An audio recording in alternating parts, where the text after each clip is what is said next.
Welcome to the Carriker Chronicles, the People Show, where we check the pulse of Husker Nation, brought to you by X-Cancer. Check them out at xcancer.com. Today I got a special guest with me, former Nebraska quarterback, Big 12 Offensive Player of the Year, current Cincinnati Bengals head coach, Mr. Zac Taylor. How you doing, my friend?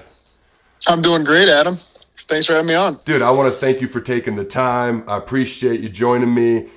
If people don't know, the Bengals just won the AFC North Division Championship. That's the first time they've done that since, I believe, 2015. Had a big win on Sunday versus the Chiefs, Patrick Mahomes, Andy Reid. What was that win like for you? This is your third year there, kind of a building process through year one and year two. What was that game and that win on Sunday like for you? It was emotional. You know, there's a lot of work that's been put in, a lot of ups and downs, probably more downs than ups. But recently we've been playing really good football. And so, you know, I walked off the field. We were division champs. It's pretty emotional walking off the field in front of those fans. It was a similar emotion that I felt walking off the field my first year when we were 0-11 and we won our first game to go 1-11. So, you know, different reasons why it's emotional, but Yep. You know, similar in some veins as well. Talk to me, because I actually got a chance to watch up until halftime of that game, and then I couldn't watch the second half. But at halftime, it was 28-17. It looked like the Chiefs might score 1,000 points. You know, obviously they got some talent on that side of the ball on offense. What was the feeling like at halftime? Because you're playing for an AFC North title. You're playing against, you know, a lot of the guys I just named. The Chiefs have been in 2 straight Super Bowls. What was the feeling like as you got ready to play the second half? Yeah, there was still great belief there. You know, we'd scored on our last 3 possessions on offense. Defensively, they had made a lot of plays. They'd made some great plays. And we knew at some point, you know, it was going to break our way and someone was going to step up and make a play and allow us to close that lead. And we got the ball to start the half, you know, so we went out and scored a touchdown to start the half, created the momentum that way, and then our defense had some big stops, capitalized by a big zero blitz in the red zone on really the last defensive play of the game that held them to 3 points. And so again, it was belief. We've been down before. We've come back and got into it. We knew we could get it done. So at this moment in time, you got one more regular season game left to play versus the Cleveland Browns, but you're currently the number 3 seed, and then you will be hosting a playoff game at home. That much you do know for sure. I'm curious because, you know, you're playing the Browns on Sunday before you get ready for the playoffs. Callahan's on that side. A guy that used to be your coach and a guy that we used to have captains meetings with. What is it like coaching against guys that you used to play against and you used to coach with and or against or play for? What's that like for you? It's pretty wild, you know, to think of some of the guys that are still playing. You know, I've coached Sue on 2 different teams now.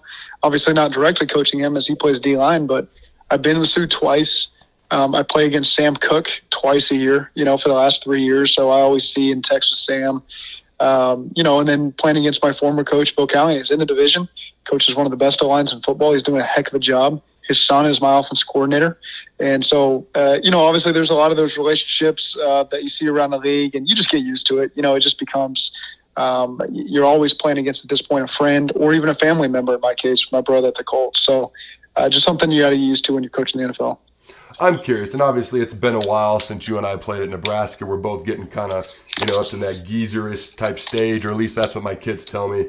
How much of that offensive playbook from Callahan, from Nebraska, if any at all, do you use in your current offensive system with the Bengals?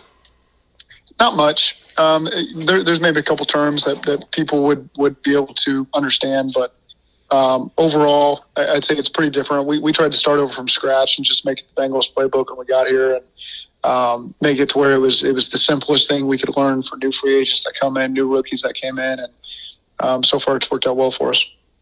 So you've got a former Nebraska coach on staff there, so I'm curious, how has former Nebraska wide receivers coach Troy Walters, okay, now Bengals wide receiver coach for you on staff there in Cincinnati, how's he been doing there with you guys in Cincinnati? He's been phenomenal. You know, he's really helped set the standard in that room. You read about our receivers every single week. You know, T. Higgins, Jamar Chase, Tyler Boyd. There's a reason for that. They got great talent, and Troy's helped them reach that potential at an early age. You know, he keeps them consistent with their work ethic and their routine, which, as you know, can be challenging for some young players as they get in the league. But Troy's really been a difference maker on our staff, and fortunate that he's not at Nebraska anymore and he's here with us. Talk to me about Ja'Marr Chase, okay? And it's interesting because Mickey Joseph, who was a Nebraska quarterback, early 90s, coached at LSU, coached Ja'Marr, recruited Ja'Marr at LSU. Now he's back here coaching with Nebraska as of this upcoming season. He actually had an interesting recruiting story where Ja'Marr was going to talk to Auburn after he was done talking with Mickey, who was at LSU at the time, and he just kept Ja'Marr on the phone forever. I think he said, I could be wrong, I think he said until like 2 a.m. Like he wasn't going to let him off the phone and talk to anyone else before signing day. But talk to me about a guy like Ja'Marr Chase. I mean, I wrote down just his last two games. 125 receiving yards, and he also set the rookie record with 266 receiving yards in your very last game versus the Chiefs. This is a guy that won the Biletnikoff in college. Talk about a guy like that who's just, he's taking over ball games right now. You know, he really has, and he's got great chemistry with Joe, so he really hit the ground running, but he's just been a professional since day one in the building. He quickly understood the playbook. He knows the nuances of route running, how to set up DBs. He's really strong. He's almost like a running back in his lower body, and that he can separate people, and he's really physical at the point of attack and physical with his route running. And he can finish plays. You know, you saw the first touchdown he scored against the Chiefs. He outran about, 9 different guys all the way to the end zone, 60-something yards down the field. So he's a spectacular player, and we're happy he's ours. Talk about a guy like Joe Burrow, a guy who has, as most people know, Nebraska ties. In his last 2 games, he's kind of gone off as well. He's thrown for 525 yards plus 446 yards, nearly 1,000 yards combined in the past 2 games. Him and Ja'Marr, they seem to be just repeating what they did at LSU in 2019. They're just doing it a couple years later here in the NFL with you at the Bengals. Talk about a guy like Joe Burrow who had to bounce back from a major injury a year ago. Yeah, he's one of the best quarterbacks in the league, and he's only in year 2 and missed part of his rookie season. So just the way he goes about things, he's got a great edge to him, that everybody feeds off of. He always steps on the field knowing he's prepared and confident that he's going to get the job done, and the team feels that. I think the city feels that, the whole organization feels that, and when you got it, that's something really special, and that's what we've got with Joe. So you mentioned the first couple of years, weren't the most phenomenal win-wise. I think you had 6 wins the first 2 years. Obviously, year 3, you've been able to get it going in a much better, happier direction, winning the AFC North title. So we got a coach here at Nebraska, and I'm not asking to talk specifically about Frost, but he's trying to do the same thing. But just in general, if you're trying to turn a football program or franchise around, what have you found to be some of the biggest keys in your experience in doing so? Well, holding the core of your team together, and finding the right leadership and intangibles mixed with talent of guys that can kind of pull in all corners of the locker room. Because you're always going to have those fringe players who are half in and half out if things are good or bad. And you got to have that great group of leaders that can keep everybody tied in at all times. And because it's hard for the coach to be able to do that all the time. So we found the right core group of leaders that we've drafted or signed in free agency that have done that. I got a lot of belief in Scott and what he's doing there, and that he's going to be able to get that done too. Just having gone through that facility and seeing his interaction with the players and the staff that he's got there. So it's not easy, and it takes time. And the great things worth having, they don't come very easy, and it's going to take some bumps and bruises along the way. But just seeing how close they were in a lot of those games this year, I feel very confident they're going to turn the corner very quickly, and people are going to be very happy that Scott's the head coach there. So you guys have been able to win a lot of close games this year, and obviously Nebraska was in a lot of close games last year. What have you found to be key in those pressure-packed situations with the games when they are close? How do you kind of get over that hump and win some of those games? Well, people would say that about us the last 2 years, that we didn't win those games, and all of a sudden you just win one, and it starts to snowball from there. There's the belief. You win one game, maybe you blow a team out, and then you win on the next game with a last-second field goal, and then you win. You have a come-from-behind win, and now the team sees the proof is in the pudding. We can win a lot of different ways, and then that just snowballs throughout the season. And again, as I watch Nebraska, I see the very same thing. They're right there on the fringe. They're going to get those wins, and it's going to snowball into a great season.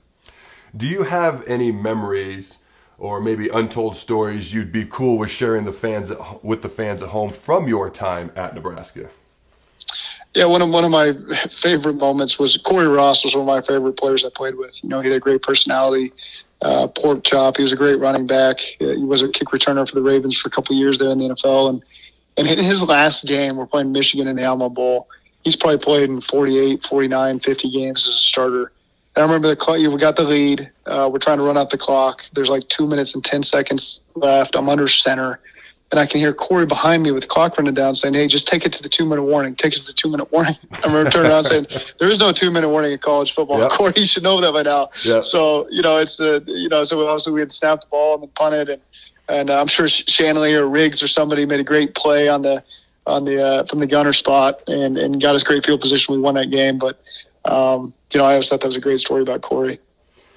So I don't know if you ever knew this. I was a high school quarterback, and we didn't win a lot of games, but we were going to win this particular game. We just had to run out the clock. So I'm watching. I'm just staring at the play clock. I don't see anything else on planet Earth, and I'm just watching it tick down.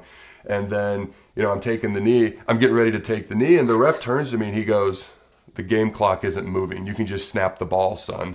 So it's one of those things you get in those moments and you get so focused in on one thing and you forget about all these other things. So. Oh, there's no question. You're not the first person that's happened to. I can promise you that. Plenty of quarterbacks bleed down the play clock, not realizing that the game clock's not moving. So certainly not the first guy that's ever done that. How many times did you line up under the guard? That's usually a popular one that tends to happen to people. I did that a couple of times actually in middle school. Our center was, I'm just going to be honest with you, our center was a girl. So for me as being a young kid, it was a little weird for me. It was a little weird even when it was a guy, as a quarterback, you got to put your hand up under there. It's a little unusual, so for me, that's kind of what I remember from that. But that's a unique situation. Yeah. For sure. So you actually shared a pretty cool story immediately following the game on Sunday versus the Chiefs. You raced to your son's basketball game, and I'll let you tell the story because I thought it was pretty cool when I read it. But why don't you go ahead and talk about getting to your son's game and so on and so forth? Yeah, well, my son usually plays on Saturday or Sunday, and so I missed all of his flag football games this year. I never get to see him play on Sunday in basketball. I've seen one game on a Saturday, but usually we're on the road or practicing. So I knew he had a 5 o'clock game. It was 30 minutes away because of the traffic after the game. Usually a game ends about 4 something. I sit in my office for about 2 hours, and I head home. And I knew he had a 5 o'clock game, so I wanted to make it. So I got in my car. I didn't realize what kind of traffic I was going to be dealing with coming out of the Chiefs game. So I started driving on the shoulder of the road, kind of speeding by people. Got to the game a little bit after halftime. They were just breaking halftime, and he was sitting on the bench. And so I ran over and I put my AFC North championship hat on his head. He didn't know I was there, didn't expect me to be there. And so I gave him the hat, and then I went and sat in the bleachers, and he had a big smile on his face. And then they finished off with an overtime win. So it was a good day for the Taylor household. And correct me if I'm mistaken, but didn't he have like the assist that led to the game-winning points at the end of the game as well? Yeah, that often celebrated game-winning assist. So our next door neighbor here on the same AU team, and so he drove the lane, and as the defenders came to him, he had a nice little bounce pass to his buddy Graham, and Graham laid it in for the game winner. So they came out victorious. That's awesome. Last question I got for you. All right, I wasn't the most vocal guy in college. Okay, did you ever see Adam Carriker as having his own show one day? No, I just remember you when my wife was working for media relations. She was always trying to get you for interviews. It was always, you were a hard one to track down for her. So, no, to see you in the media, no, I don't think I ever plan on that. So, but of course, you've got the ability to adapt to any situation and role, and you played some defensive end, you played a little bit inside, you could sack the quarterback from anywhere. So, not surprised that you're able to adjust to life after football. I appreciate that. You're actually being very kind. His wife, Sarah, is very, very nice. And there was one day, and I truly did not like public speaking, truly did not like talking to the media, wanted nothing to do with it. She comes up to me, and it's really out of character for me because I was raised, you honor your word, you ain't got nothing. But on this particular day, I remember having a bad day. I remember I didn't want to talk to anybody.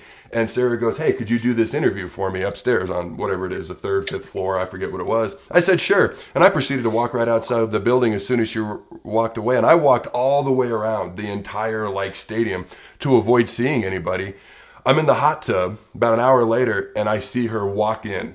And they had just built everything in the South. And she is not walking slowly. She is pissed. She is mad. Her face is red. I don't know if it's because she's cold or she's mad. I think it was both. And she walked in and just ripped into me like a monkey on a cupcake, which I deserved, in the hot tub. You told me you were going to do this. You don't lie to me. And so that's the full story. You told the much nicer, shorter version. I never did that again, by the way, but tell Sarah I said hi. I don't think you were the only one, so I wouldn't feel bad about it. All right, man. I appreciate your time. Good luck against the Browns, and good luck heading into the playoffs. Awesome. Thanks, AC. Appreciate you having me on. All right, till next time, Husker Nation, go Big Red, and always remember, throw the bug.